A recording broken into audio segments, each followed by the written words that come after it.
They called me ungrateful while I was still paying the household bills. Then he slammed his fist into my face right in front of my grandma.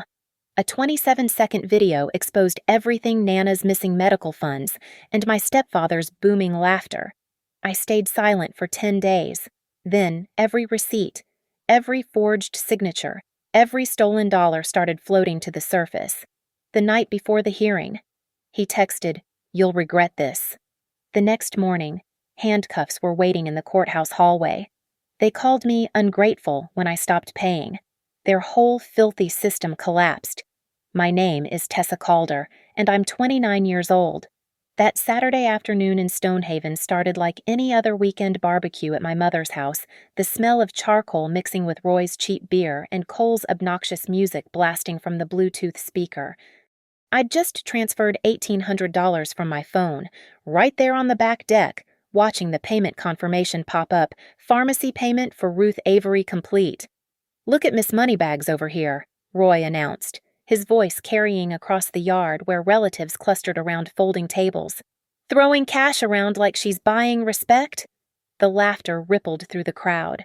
I kept my eyes on Nana Ruth, sitting in her wheelchair near the hydrangeas, her thin fingers trembling slightly as she held her lemonade. She didn't understand what Roy meant. These days, she didn't understand much. "Just making sure Nana's medications are covered," I said, sliding my phone into my pocket. Cole popped another beer, foam spilling onto his designer sneakers. "Yeah, we all see you playing the hero, Tessa. Real subtle." That's when I noticed the white envelope marked Grandma's Fund sitting on the picnic table. Roy's thick fingers casually swept it toward his side of the table, then into the cooler bag beside his lawn chair. The same envelope I'd seen church members supposedly contributing to all month.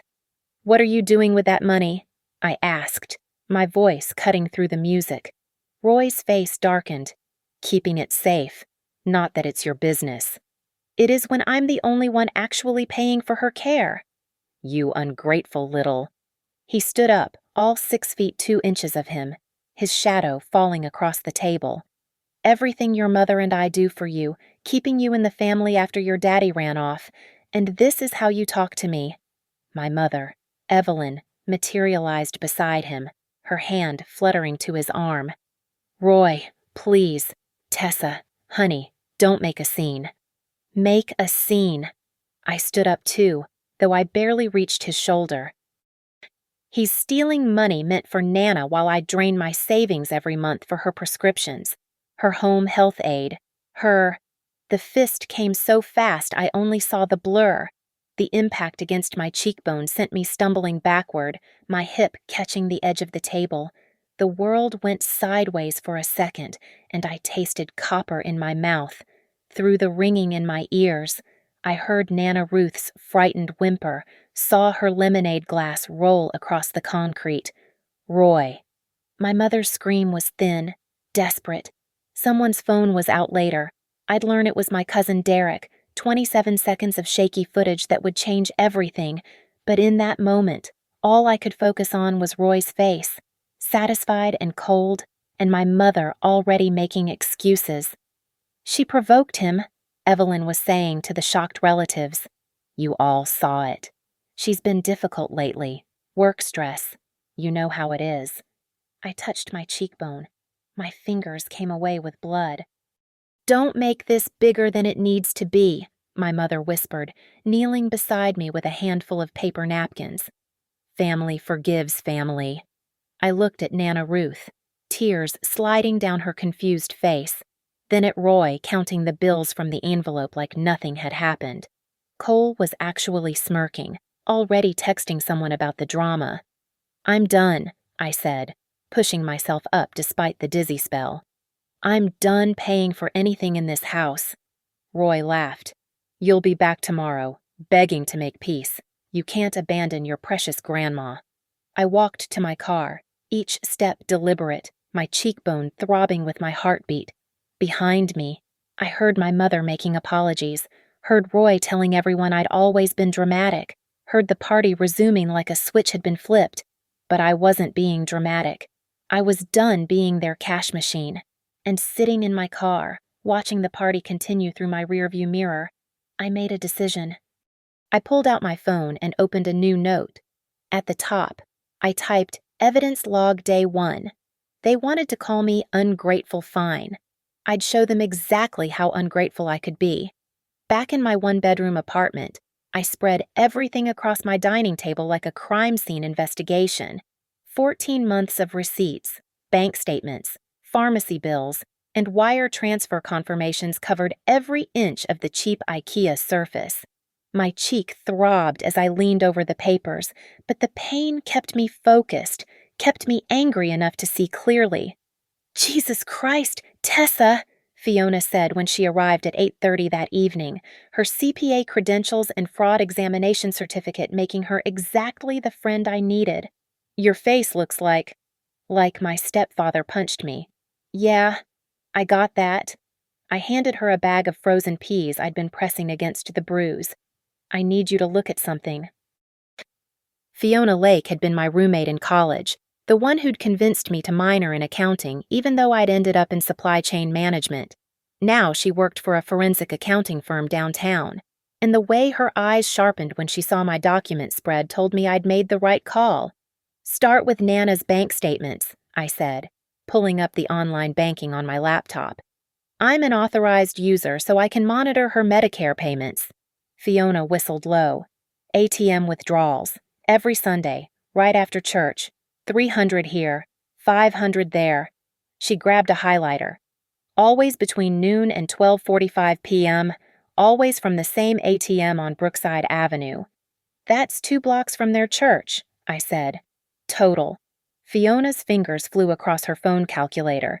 $42,600 over 11 months. Your grandma can barely remember her own name, and she's supposedly walking to ATMs every Sunday. I pulled up my own statements next. "Look at this pattern. Every time I transfer money for Nana's prescriptions or medical bills, within 48 hours there's a matching Venmo or Zelle payment from Roy's account to Cole's.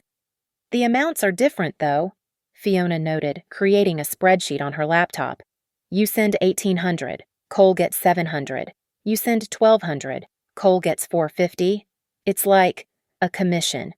Or hush money." She pulled up the pharmacy records I'd been authorized to access as Nana's medical advocate. "Wait, this is weird.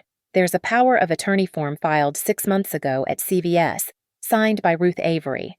But look at this signature compared to the one from 2 years ago." I studied both signatures. The recent one was shakier, but wrong in a different way, too deliberate, like someone trying to forge trembling handwriting.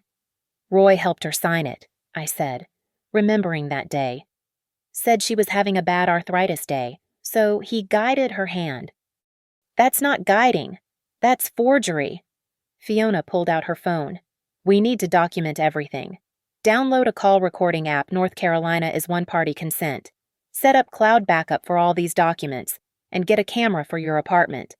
Already ordered a video doorbell," I said. "It'll be here tomorrow." Fiona found more patterns.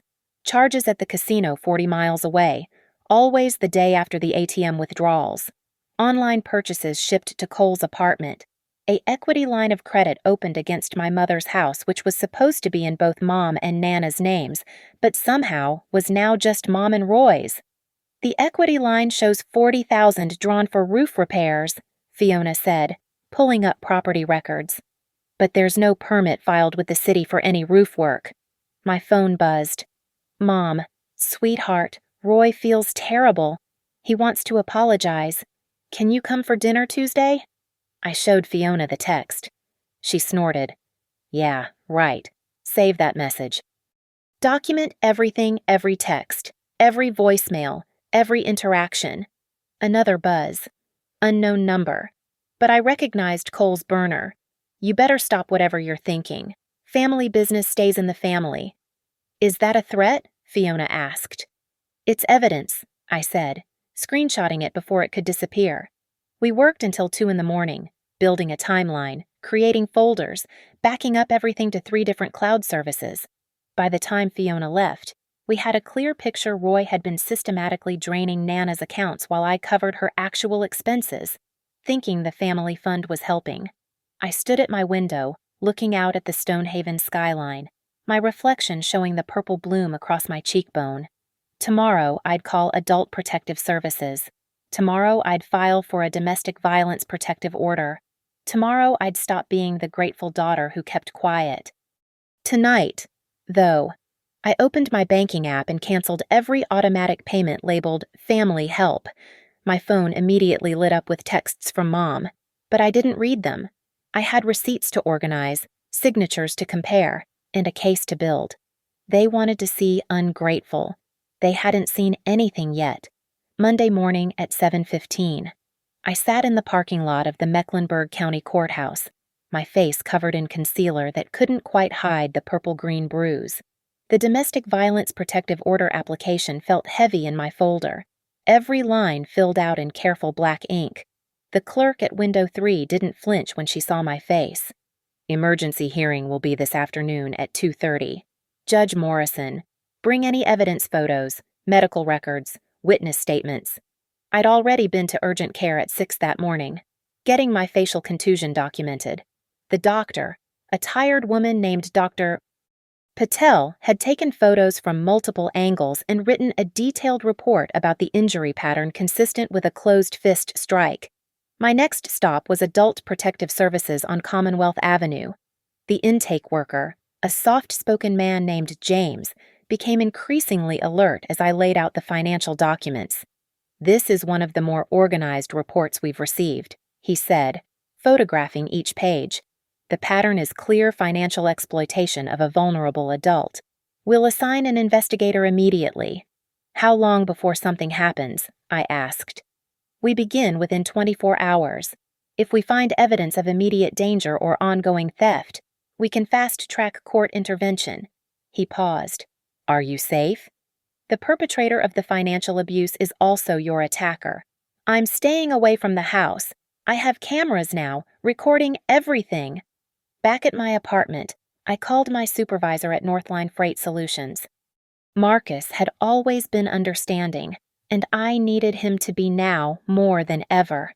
"Tessa, Jesus, are you okay?"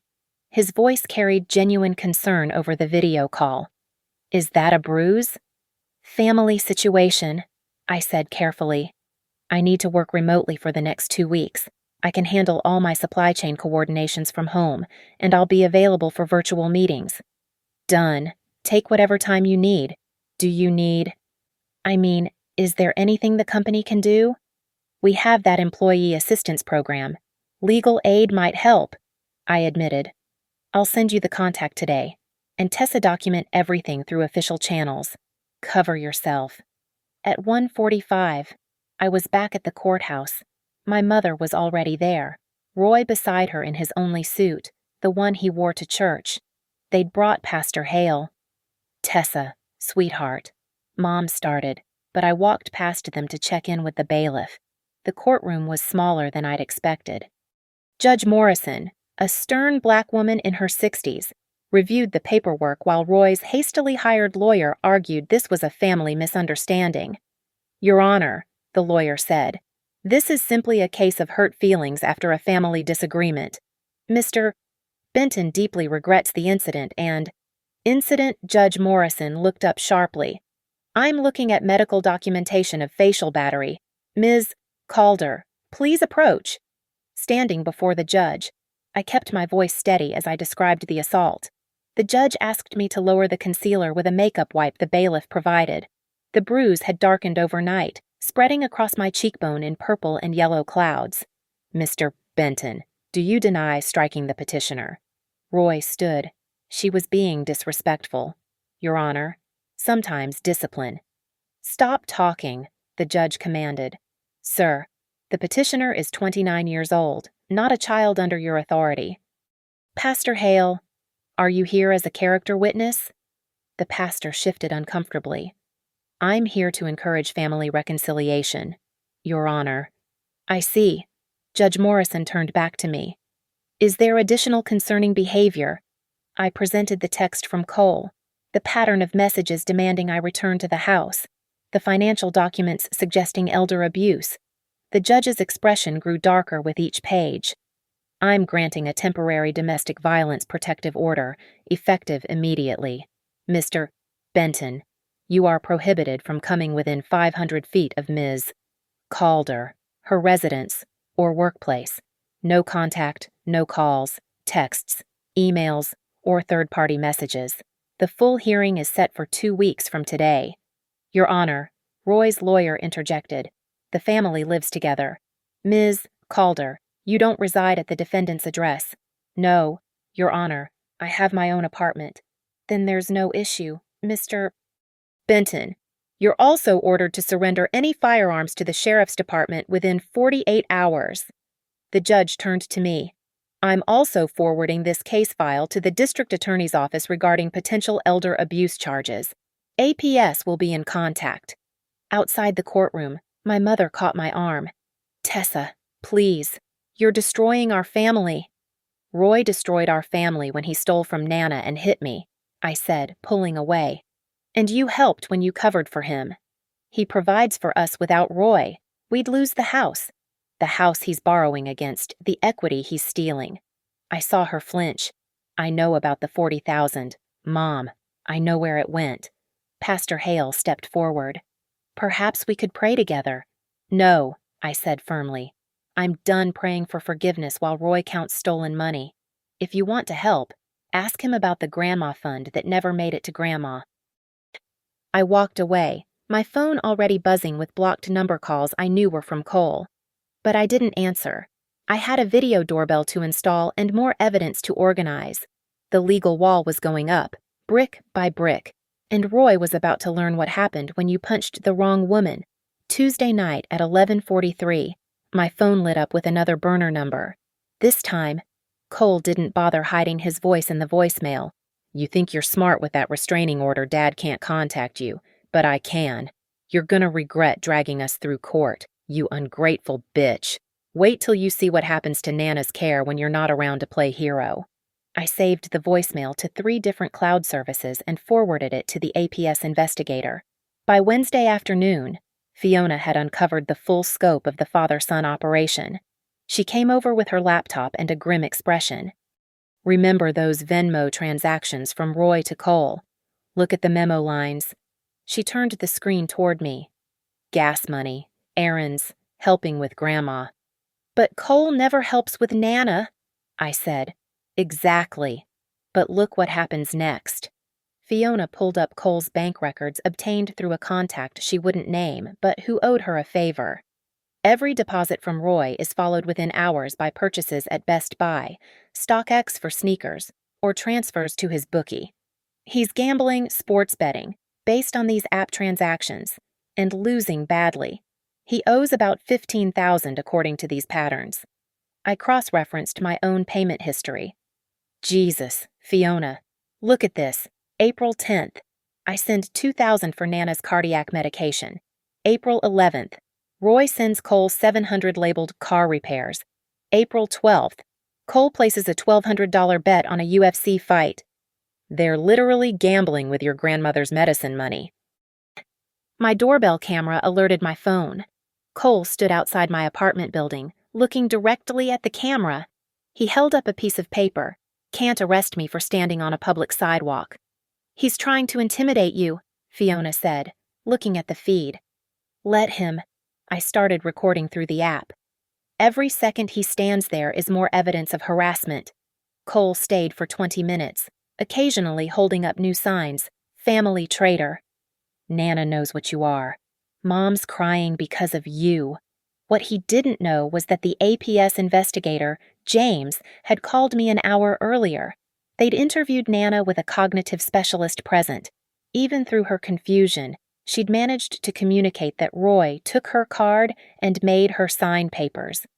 Thursday morning brought a new development. Pastor Hale called from the church office. Tessa, I need to tell you something. I've been praying on this, and my conscience won't let me stay quiet. I'm listening. The Grandma Fund Roy collected the church never authorized it. He told people it was for Ruth's medical expenses. Said the church was managing it. We weren't. That money never came through our books. Would you be willing to testify to that? A long pause. Yes. What he did was theft, plain and simple. Using God's house to steal from an old woman, I can't stand by that. That afternoon, I compiled everything into a comprehensive report. The equity line documents showed Roy had forged Mom's signature. Fiona's handwriting expert contact confirmed it for a small fee. The $40,000 had gone into Roy's separate account, then been withdrawn in cash over 6 weeks. My phone buzzed with a text from Mom. "Cole says you're trying to get him arrested too. He's Roy's son. He's your brother." I texted back, "He's Roy's accomplice.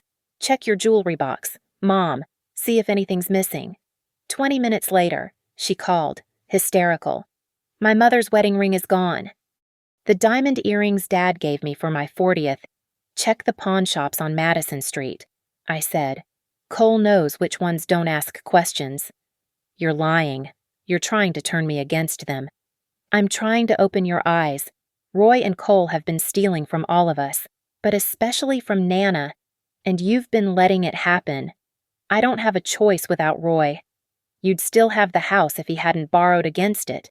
You'd have your jewelry if Cole hadn't pawned it. You'd have your mother's dignity if they hadn't treated her like an ATM. She hung up on me. That evening, Fiona found the smoking gun. A PDF in Roy's email obtained through means that would never hold up in court but pointed us in the right direction showed he'd been researching power of attorney elderly parent and how to access senior citizen accounts for months before the forgeries began. "He planned this," Fiona said. "This wasn't opportunistic. He strategically isolated your grandmother's finances, made himself indispensable, then started draining everything." My doorbell camera activated again. This time it was Roy's truck, idling across the street. He couldn't come within 500 feet, but he sat at 499, engine running, headlights pointed at my window. I called 911. "There's a man violating a protective order, sitting outside my apartment." The cops took 15 minutes to arrive. Roy claimed he was just parked, not violating anything, but the officer, a young woman who'd clearly dealt with this before, took photos and wrote a report. "He's testing boundaries," she told me. "Document everything.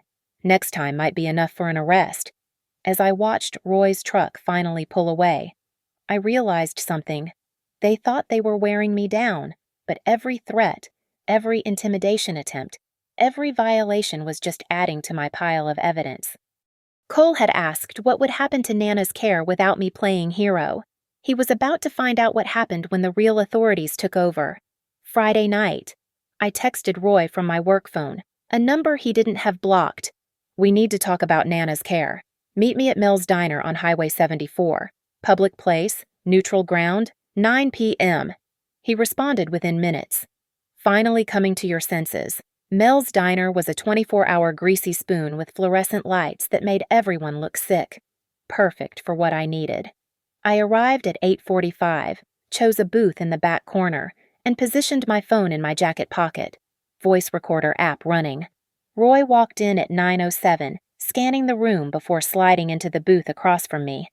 Up close, I could see the strain of the past week's stubble, bloodshot eyes, the smell of whiskey barely masked by mint gum. "You look like shit," he said, eyeing my faded bruise. "You did that." He shrugged. "You had it coming, disrespecting me in my own house." "Mom's house, actually. Or it was until you borrowed against it." His jaw tightened. "That's family business. The equity line was for repairs." "What repairs?" "Roy, the roof that never got fixed. The plumbing that was never touched." I kept my voice level, conversational. "Or was it for the casino? Cole's gambling debts. You don't know what you're talking about." I pulled out a folder, sliding it across the table. $42,600 from Nana's account. $40,000 from the equity line. Mom's jewelry pawned. The church fund that never existed. He didn't open the folder. "You can't prove any of that." "The APS investigator thinks differently. So does the DA's office." Roy leaned forward, his voice dropping. "Listen, you little bitch. My lawyer says you got nothing solid. Circumstantial bullshit. Your word against mine." "What about the power of attorney, the one you filed at CVS?" Your grandmother signed that. Did she, or did you guide her hand? A smirk crossed his face. Prove it. Old lady's too confused to testify. Papers signed, notarized, legal. Except the notary is your drinking buddy Steve from the Legion Hall. Think he'll hold up under oath. For the first time, uncertainty flickered in his eyes. Steve's solid. Steve's on probation for a DUI. Think he'll risk jail for you. Roy's hand clenched around his coffee mug. You're bluffing. Am I? I pulled out my phone, pretending to check a message. The forensic accountant found something interesting. Every ATM withdrawal from Nana's account matches a casino visit 4 hours later. Same amounts appear on your player's card. Bullshit. You can't access... I can't. But subpoenas can. Casinos keep excellent records. Roy, cameras, player tracking, everything. He was sweating now. Even if that's not proof of anything. It's proof you had Nana's cash hours after it left her account, combined with the fact that she can't remember her own address, much less walk to an ATM every Sunday. I helped her get her money. So what? Helped her or helped yourself? I leaned back, letting the silence stretch. Here's what I think happened. You saw an easy mark, an old woman with dementia and a savings account. You got Mom to put your name on the house deed, started skimming Nana's benefits, created a fake church fund to double dip. You don't know. I know you taught Cole the same tricks. Those Venmo payments, gas money that went straight to his bookie. The investigators have all of it. Roy's face had gone red. No jury's gonna convict a man for taking care of his family. Taking care? I laughed, short and bitter. Is that what you call it, stealing medicine money from a 74-year-old woman with dementia? I never. April 10th. I sent $2,000 for her cardiac medication. April 11th. You sent Cole $700. April 12th. Nana's prescription went unfilled because the account was short. The pharmacy called me. Roy. I had to cover it again. His mouth opened, closed, nothing coming out. But here's the thing. I continued, my voice steady. You got cocky. You forgot that when you forge someone's signature, you leave traces, pressure points, stroke order, hesitation marks. The signature's legal, notarized, by Steve, who's already talking to save his own ass. That was a lie, but Roy didn't know that. Roy stood abruptly.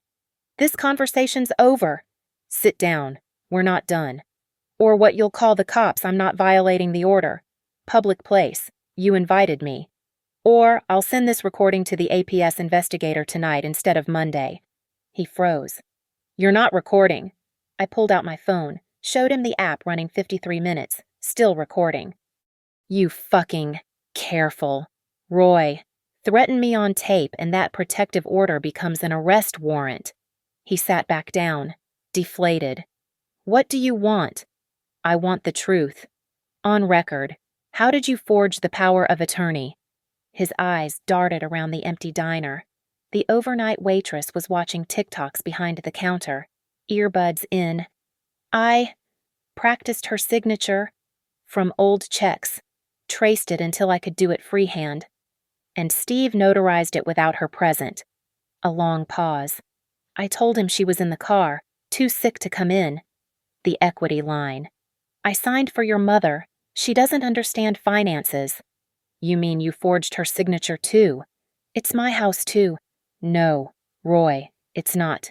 Your name's on the deed through marriage, but the equity theft, that's wire fraud, federal crime. His face went white. You can't. I can. I will, unless... Unless what? I smiled, cold as the fluorescent lights above us. Unless you want to confess everything to the APS investigator yourself.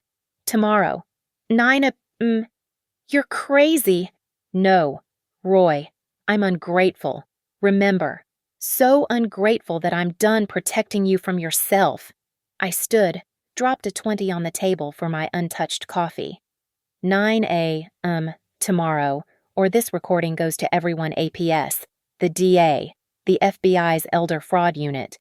Your choice. Walking out, I heard him slam his fist on the table, the coffee mug shattering. The waitress looked up. alarmed. But I didn't look back. I had a recording to back up and an investigator to call. The trap was set. Now I just had to wait for Roy to either walk into it or hang himself trying to escape. The courtroom at 9:30 Monday morning was fuller than I'd expected. Word had gotten out elder abuse cases with clear evidence tended to draw attention from victim advocates, law students, and reporters covering the senior crime beat. Roy sat at the defendant's table with his lawyer, a sweating man named Garrett who kept shuffling papers like he might find a miracle between the pages. My mother sat behind them, her face a mask of denial. Cole was nowhere to be seen, probably smart enough to know his presence would only make things worse. Judge Morrison presided again, her expression stern as she reviewed the stack of evidence that had grown considerably since our last appearance. "Ms. Calder," she began, "you're requesting an extension and expansion of the protective order." "Yes, Your Honor. And I believe the APS investigator has findings to present regarding the elder abuse investigation." James from Adult Protective Services stood, adjusting his glasses. "Your Honor, our investigation has uncovered systematic financial exploitation of Ruth Avery, a 74-year-old woman with documented dementia. The pattern is extensive and deliberate." "Present your findings," Judge Morrison ordered. James pulled up a presentation on the courtroom screen. "Financial records show $42,600 withdrawn from Mrs. Avery's accounts over 11 months. Every withdrawal occurred on Sundays between noon and 12:45 p.m. from the same ATM." "Objection," Garrett interjected. "My client was helping Mrs. Avery access her own funds." "I'll hear the evidence first," the judge said coldly. James continued. "Mrs. Avery is wheelchair-bound and suffers from moderate to severe cognitive decline. Medical records confirm she couldn't independently navigate to an ATM or remember a PIN. Additionally, casino records subpoenaed last week show Mr. Benton's player's card used with cash deposits matching the exact amounts withdrawn from Mrs. Avery's account within 4 hours of each withdrawal." The judge's expression darkened. "Continue." "We also discovered a power of attorney document filed at CVS Pharmacy, allegedly signed by Mrs. Avery. Our handwriting expert, Dr. Patricia Chen." James paused, pulling up credentials. "Excuse me, Dr. Patricia Merrick, confirmed the signature was traced and forged. The notary, Stephen Paulson, admitted he never witnessed Mrs. Avery sign the document." Roy's lawyer stood. "Your Honor, Mr. Paulson's statement was coerced." "Mr. Paulson provided a sworn affidavit," James interrupted, producing the document. "He states Mr. Benton asked him to notarize the document as a favor, claiming Mrs. Avery was in the car, too ill to come inside." "What about the recording?" Judge Morrison asked, looking at me. I stood. "Your Honor, I have a recorded conversation from Friday evening where Mr. Benton admits to practicing my grandmother's signature and having it falsely notarized." "Play it," the judge ordered. The diner recording filled the courtroom. Roy's voice, clear and damning. "I practiced her signature, from old checks, traced it until I could do it freehand. Then I told him she was in the car, too sick to come in." Roy's face had gone gray. Garrett whispered frantically in his ear. "There's more, Your Honor," James said. "We discovered an equity line of credit taken against the home of Evelyn Benton, supposedly for roof repairs. No permits were filed, no repairs made. The $40,000 went directly into Roy Benton's personal account. Mrs. Evelyn Benton states she never signed the equity documents." My mother stood suddenly. I might have signed them. Roy handles the finances." "Mrs. Benton," Judge Morrison addressed her, "did you knowingly sign for a $40,000 loan?" Roy said it was for the house, for repairs." "Were repairs made?" Mom's silence was answer enough. The judge turned to me. "Ms. Calder, you mentioned a grandson's involvement. Cole Benton received systematic payments from his father labeled as gas money or helping with grandma, totaling approximately $18,000. These transfers occurred within 48 hours of my payments for my grandmother's medical expenses. Cole never provided any care for my grandmother. Hearsay. Garrett objected. Bank records, I countered, providing the printed statements Fiona had compiled. Every transaction is documented. Judge Morrison reviewed the papers, her expression growing stonier. Mr. Benton, stand. Roy stood slowly, his swagger completely gone. I'm extending the protective order indefinitely and expanding it to include Ruth Avery as a protected party. You are prohibited from any contact with her or access to her finances. She turned to James. Mr. Investigator, what's APS's recommendation? We recommend immediate appointment of an independent guardian for Mrs. Avery's finances and criminal prosecution for elder abuse, forgery, and fraud. Agreed. I'm referring this case to the district attorney for immediate criminal prosecution. The judge's gavel came down hard. Mr. Benton, I strongly suggest you retain criminal defense counsel. Based on the evidence presented, you're facing multiple felony charges. Your Honor, Garrett tried one last time. My client is a family man, a churchgoer. Your client is a predator who systematically stole from a vulnerable elderly woman with dementia. Judge Morrison cut him off. Bailiff, please coordinate with the district attorney's office. I want Mr. Benton processed today. The courtroom erupted. Mom started crying. Roy turned to stare at me with pure hatred. You destroyed our family, he snarled. No, I said, meeting his eyes steadily. You did that the moment you stole from Nana. As the bailiff approached with handcuffs, someone in the gallery shouted, Good for you, girl. It was Derek, my cousin who'd filmed the assault. Beside him sat 5 other family members I hadn't expected to see. We're sorry we didn't speak up sooner, Derek's mother, my Aunt Linda, said as we filed out. We suspected something was wrong but didn't want to cause drama. We should have protected Ruth. Outside the courthouse, James pulled me aside. The DA wants to meet with you tomorrow. With the evidence you've compiled, Roy's looking at significant prison time. Cole, too, once we finish investigating his involvement. Mom approached, mascara streaking her cheeks. Are you happy now Roy's going to prison? We'll lose the house. You'll lose Roy's house, I corrected. Nana's restitution will come from his assets first. Maybe you'll get enough to start over, honestly this time. You're heartless. No, Mom. I'm done being the only one who actually cares about Nana while everyone else treats her like a piggy bank. Behind her, through the courthouse doors, I could see Roy being led away in handcuffs, the number 8 cuffs tight around his wrists. He'd called me ungrateful. Turns out, he was right. And my ingratitude had just cost him everything. Tuesday afternoon at 3:15, the combined force of law enforcement descended on Roy's house like a hurricane. I wasn't there, but Mom's hysterical voicemail painted the picture FBI white-collar crime unit, APS investigators, and local police with a search warrant for all electronic devices and financial documents. They took his computer. Tessa. They took everything, even went through Cole's old room. Mom's voice cracked through my phone speaker as I sat with Fiona reviewing more bank records. What they found on Roy's laptop was a goldmine of stupidity.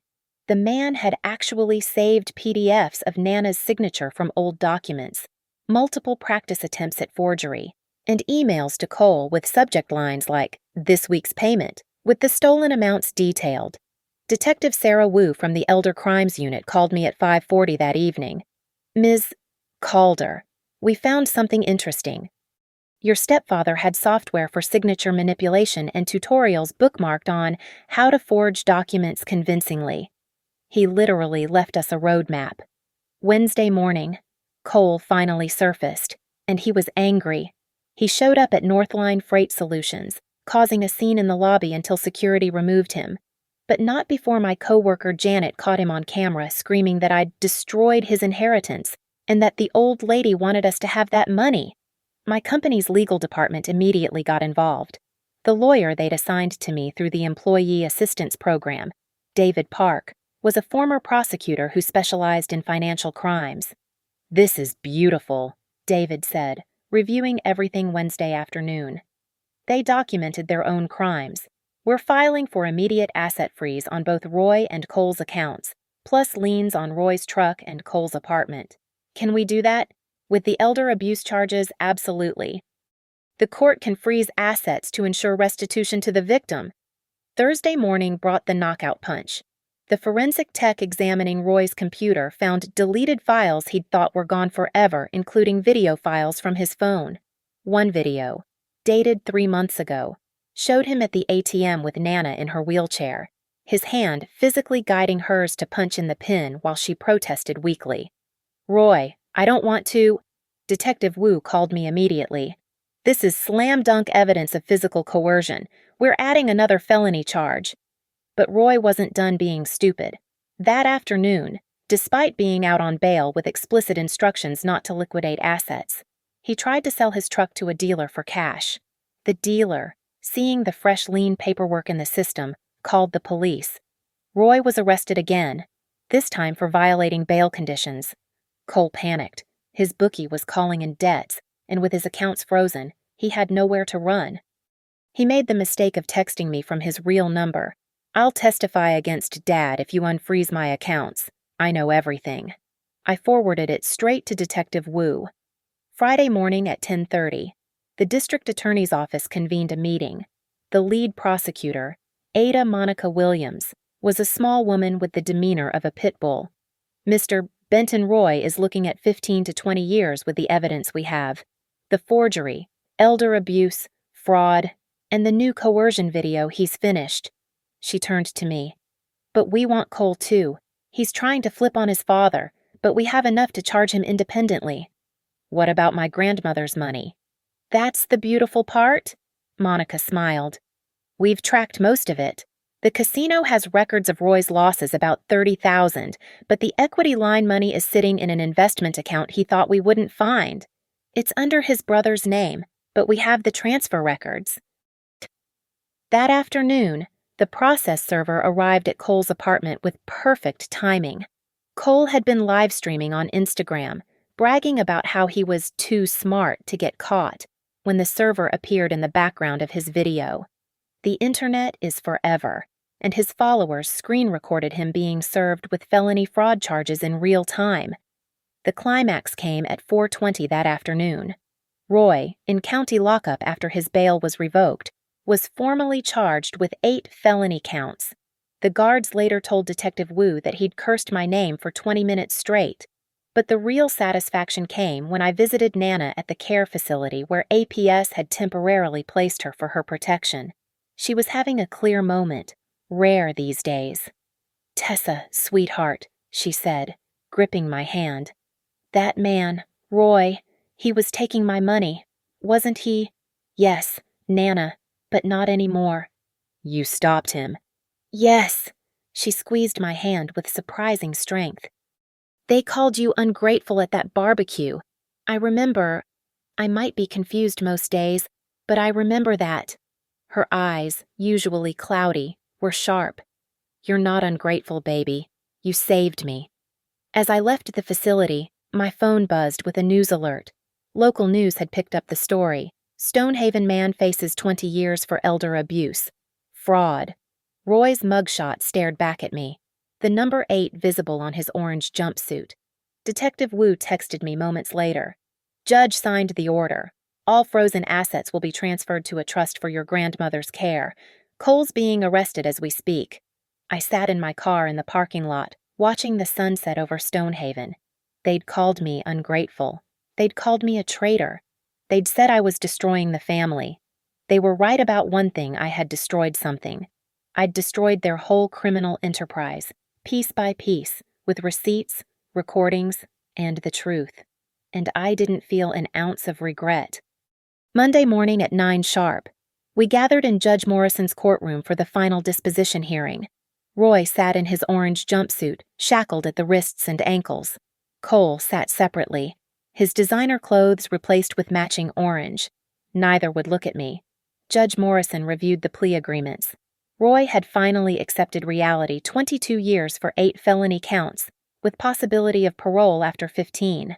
Cole got 7 years for fraud and conspiracy, eligible for parole in 4. "Before I accept these pleas," Judge Morrison said. The victim's family may speak. I stood, my prepared statement in hand but unnecessary. I knew what I wanted to say. Your Honor, for months I paid every bill while Roy stole from my grandmother. They called me ungrateful when I questioned it. Today, I want the court to know that Nana Ruth Avery is safe. Her remaining assets are protected, and she'll receive proper care for the rest of her life. That's all that matters. The judge nodded, then turned to Roy. Mr. Benton, do you accept the plea agreement? Yes, he muttered. Louder, please. Yes, Your Honor. The gavel came down. The court accepts the plea. Mr. Benton, you are sentenced to 22 years in state prison. Mr. Cole Benton, 7 years, bailiffs, remove the defendants. As they led Roy past me, he stopped for a second. I hope you're satisfied. I am, I said simply. Outside the courthouse, a small crowd had gathered. Aunt Linda, Derek, several cousins, and surprisingly, Pastor Hale. Tessa, the pastor said, approaching carefully. I wanted to apologize. I should have seen what was happening. I failed Ruth, and I failed you. You testified when it mattered, I said. That's enough. Mom stood by her car, looking lost. The house would be sold to pay restitution, but the court had ensured she'd receive enough for a small apartment. She'd have to work again, something Roy had never allowed. I don't forgive you, she said quietly. I don't need you to, I replied. I need you to take care of yourself and visit Nana. She's at Sunny Hills Care Center, room 212. She'd love to see you. The court-appointed financial guardian, Ms. Eleanor Rodriguez, met with me that afternoon to review the trust structure. Between the recovered funds, the asset liquidation, and the restitution orders, Nana would have enough for quality care for the rest of her life, estimated at $300,000. You did something remarkable, Eleanor said. Most elder abuse cases go unreported. You saved her. She saved me first, I said, remembering all the years Nana had been my safe haven. This was just returning the favor. That evening, I visited Nana one more time. She was having another clear moment, watching Jeopardy and calling out answers. Tessa. She smiled when she saw me. Did you eat dinner? Not yet. Nana. There's a nice young man who delivers food here. Chinese, I think. Very polite. She patted my hand. You should find a nice young man. Not like that Roy. Never liked him. I laughed. Really laughed. For the first time in weeks. I'll work on that. Nana. As I left Sunny Hills, my phone buzzed with a notification from my banking app. The automatic payments I'd canceled weeks ago were still gone, and for the first time in 14 months, my savings account was growing instead of shrinking.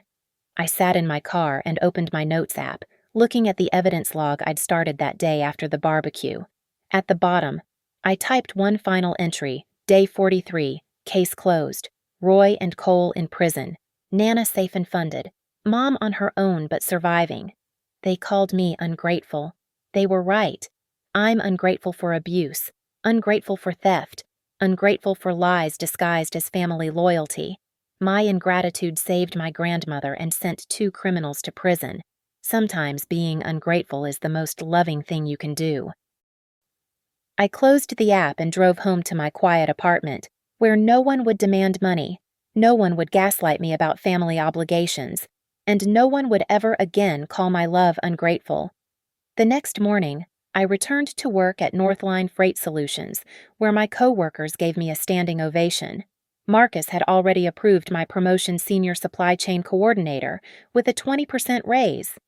You stood up for what was right, he said. That's the kind of integrity we value here. 3 days later, Derek's video of the assault finally made it to the local news, though they blurred the violence. The community response was overwhelming. Dozens of families came forward with their own elder abuse stories, inspired to seek justice. Standing in my apartment that final Friday evening, I looked at the photo of Nana and me from my college graduation. She was clear-eyed then, proud, telling everyone how her granddaughter was going to change the world. I didn't change the world, but I changed hers, and that was enough. Thank you so much for listening to my story. I'd love to know where you're listening from. Drop a comment below and let's connect. Please subscribe to the channel if you want to hear more stories like this one, and share your thoughts on what you would have done in my situation. Your support means everything. And remember, sometimes standing up for what's right means being willing to be called ungrateful.